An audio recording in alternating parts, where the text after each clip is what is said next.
ვაკეთ წამოვედი. ხო. საღამოსკენ. Короче, საღამოს მეცოდნება მოვდივარ თუ არ მოვდივარ.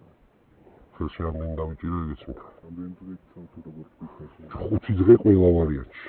5 დღე ყველა ვარიანტი ვთქვა და მაგის იქით თუ რაღაცა იქნება ისეთი რომ დაუშვათ გაგიჟდნენ და გადაირივნენ, მაგას მე უკვე დარჩენი მე ვილაპარაკოთ მაგაზე რა.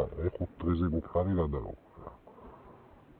მოდი ეგრე ვქნათ 1400 იყოს ჯამში. 1400 დოლარი. დოლარი გიჩვენია თან. შეუძლია. დარჩენი რა ყოველ დღე. აკავარ თუმცა ჯირო იქნება, ამეროს და იქნება პრობლემა არა. მოგხართ ხო? მადლობა.